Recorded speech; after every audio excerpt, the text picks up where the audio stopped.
This segment brought to you by Hope Cancer Care of Nevada, offering state-of-the-art cancer treatment in Pahrump. A little hope goes a long way.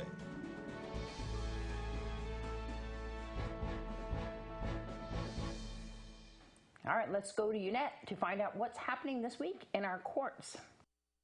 In this week's court report, the Pahrump woman arrested and charged with child abuse or neglect after her 2-year-old son was taken into protective custody has her sentencing hearing continued following an order for a psych evaluation and a bench warrant being issued for prematurely leaving a treatment facility.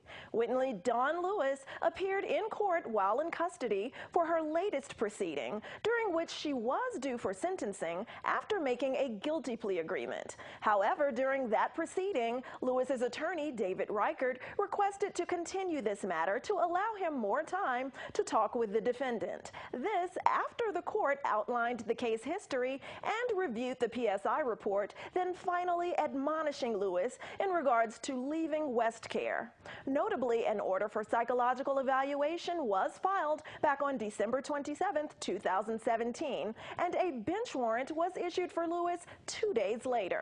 The Division of Child and Family Services took custody of Lewis's child back on July 27th due to an ongoing investigation for child abuse and neglect.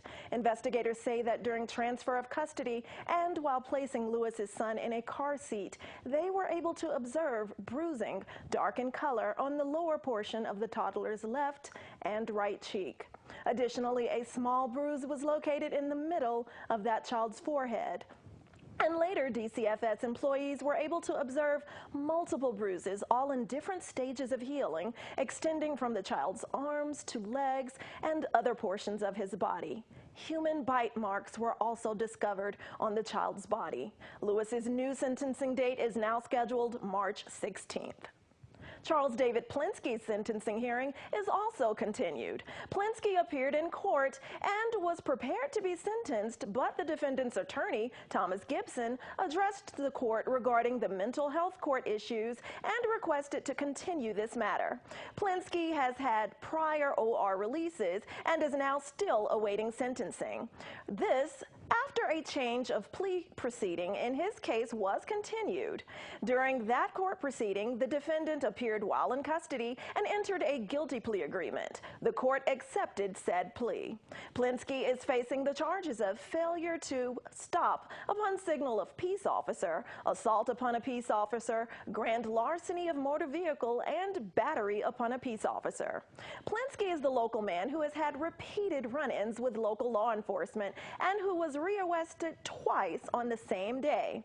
Plinsky's latest arrest stems from incidents in which a witness told police that a vehicle Plinsky was in struck a business fence in the 300 block of Emory, and the driver entered his work bay and was stealing items. Then, after Plinsky was booked into NCDC on those charges, an officer says Plinsky grabbed his handcuffs and forcibly tried to take them and a signature pad from the officer's desk. You'll remember Plinsky also reportedly stole a police car back in 2014 and was shot at during that incident, in addition to being tasered and pepper sprayed after he allegedly charged at officers. Formal charges are still pending for Garrick Iyer, who is accused of assault with a deadly weapon following a January 4th incident. Iyer has an active cash bail or bond $5,000 cash bail after he posted bail before appearance for his first appearance, which was scheduled January 8th. Iyer has an arraignment hearing scheduled March 6th. This has been your court report. I'm Eunette Gentry for News 46.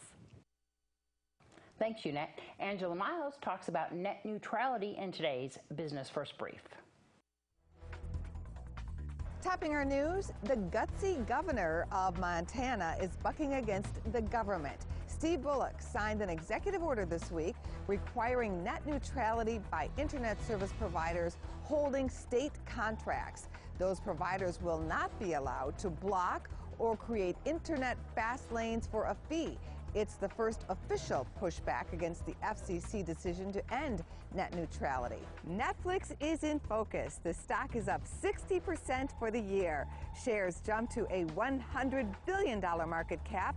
following its earnings report. The video streaming company is gaining more customers than Wall Street analysts anticipated. Chicago is leading the way in credit card defaults. According to the Chicago Tribune, Americans are defaulting on their credit cards at the highest rate in about a year. Chicago residents are among the most likely to miss a credit card payment.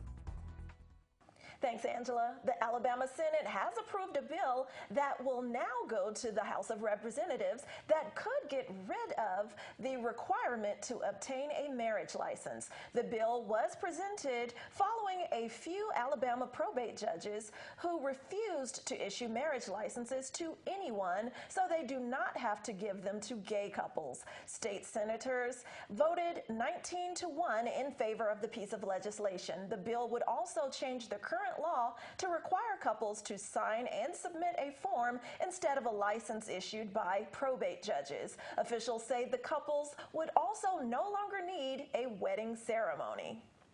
A 7.9 magnitude earthquake struck off Alaska's Kodiak Island early today, prompting a tsunami warning, which was canceled a few hours later. No serious damage has been reported. The strong earthquake hit about 170 miles southeast of Kodiak Island in the Gulf of Alaska about 12:30 this morning. We'll have your mental health minute right after this.